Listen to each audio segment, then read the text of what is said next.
Bonjour à tous, aujourd'hui une rénovation d'une Omega Tonneau de 1935, donc c'est une montre pour femmes, donc c'est vraiment art déco. Pour les gens qui ne le savent pas, je m'appelle Paul, je rénove des montres, je suis sur Insta, sur TikTok et sur YouTube maintenant. Et n'hésitez pas à me suivre, ça m'encourage vraiment beaucoup dans ce que je fais.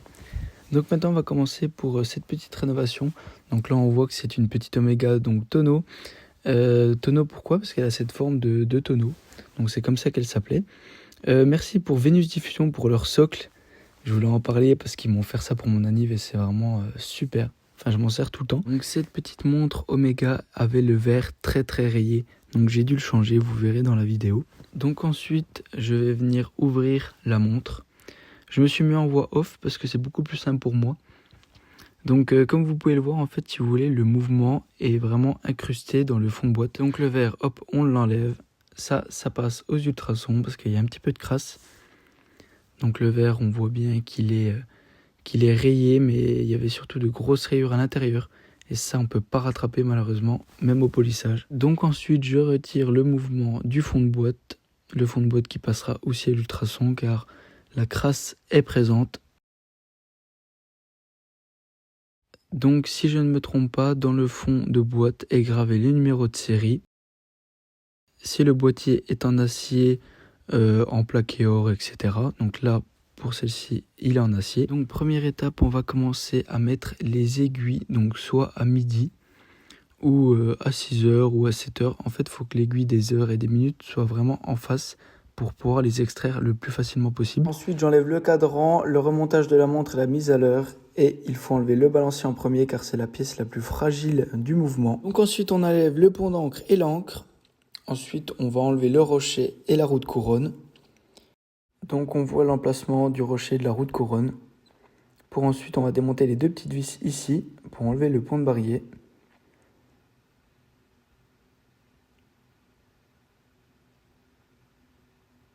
Maintenant que le pont de barillet est ôté, on va enlever le barillet, donc la source du mouvement. C'est grâce à lui du coup que la montre fonctionne. Donc ensuite, nous avons le rouage qui a besoin d'être huilé. On voit qu'il tourne, mais il a besoin d'un petit nettoyage et d'un petit huilage. Donc on enlève les deux petites vis pour ensuite enlever le pont de rouage. Maintenant que le pont de rouage est enlevé, on va pouvoir enlever les roues. Donc la roue d'échappement, la roue de seconde. Ensuite la roue de moyenne. Pour enlever la roue de centre, on va devoir enlever la chaussée. Donc on va dévisser la vis de tirette. Donc pour enlever la tige de remontoir, le pignon coulant et le pignon de remontoir. Donc voici la petite vis de tirette. Ensuite on enlève la tige.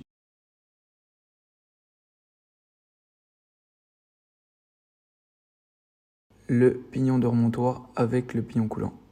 Ensuite on retourne le mouvement. On démonte le remontage de la montre et la mise à l'heure. Donc là, j'ai pris un petit bout de redico pour enlever le ressort de bascule, les renvois, la roue de minuterie. Ensuite, on enlève la chaussée pour enlever la roue de centre. Et voilà notre petite platine qui est toute démontée. Donc maintenant, on va la passer aux ultrasons pour enlever toute la crasse. Ensuite, je monte le pont de balancier avec le balancier sur la platine pour ne pas qu'il s'abîme pendant le nettoyage. Les petites pièces dans les paniers. Donc voilà, donc le mouvement est là, le pont de barillet, le pont de rouage. Ensuite, dans l'ultrason. Donc j'ai pas encore ma machine, elle va être bientôt prête pour nettoyer les mouvements et les pièces. Ensuite, je nettoie encore un petit coup au pinceau à l'essence C, les pièces pour qu'elles soient vraiment nickel. Ensuite, on huile le pignon de remontoir avec le pignon coulant. On remet la tige de remontoir. Alors, il y a des gens qui le font à la fin, d'autres le font avant. Moi en fait ça dépend, des fois je le fais avant, des fois je le fais après.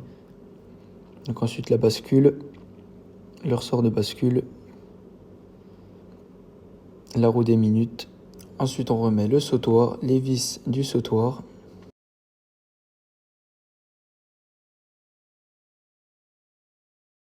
Je mets ensuite la roue de centre, tous les rouages, roue d'échappement, roue de moyenne, etc. Pour ensuite remettre le pont de rouage. Donc il faut bien que tous les pivots rentrent dans les rubis, donc il faut faire attention de ne pas les abîmer.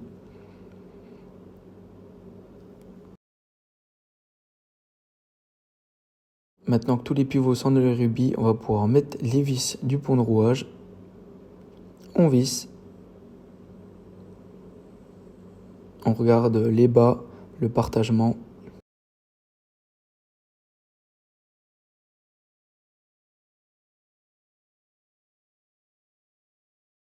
Ensuite, on nettoie le ressort de barillet, on le remonte, on le graisse. Là, je ne l'ai pas démonté en vidéo. Donc là, je suis juste en train de le remonter. Ensuite, on le met sur la platine. On remonte le pont de remontoir. On met les deux petites vis. Ensuite, on vient mettre le rochet et la roue de couronne. On visse. Donc bien sûr, il y a un sens inverse pour la roue de couronne. Pas tout le temps, mais très très souvent, donc il faut faire attention. Ensuite, le huilage des rubis.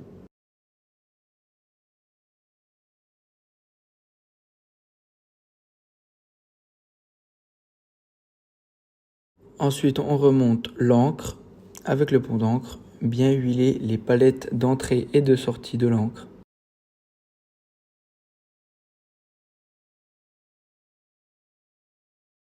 Je mets les deux petites vis du pont d'encre.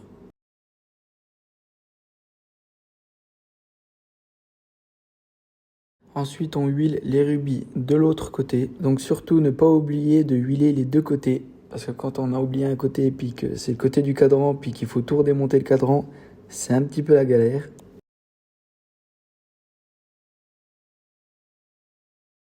Je huile l'arbre de barillet. Ensuite, je huile le contre-pivot du balancier.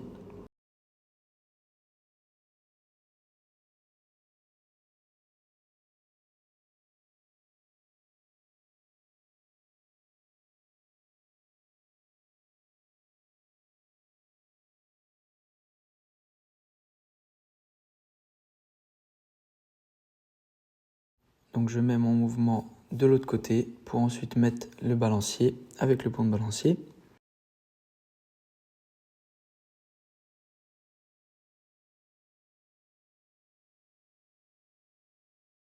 Donc là, à vue d'œil, on voit qu'on a déjà une bonne amplitude.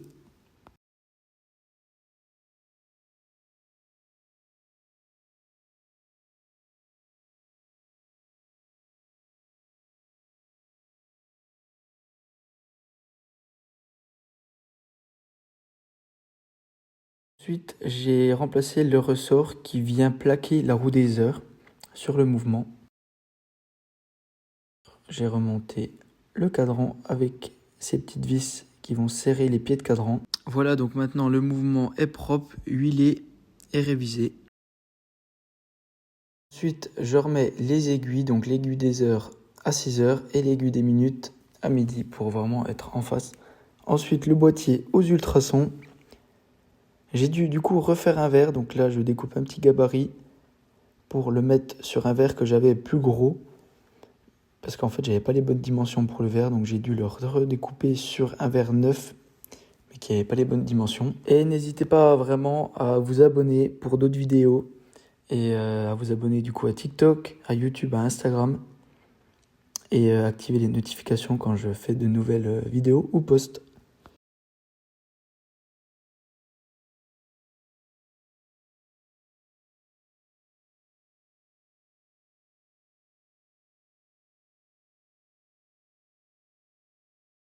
Donc maintenant que notre fond de boîte il est propre, on y incruste le mouvement à l'intérieur.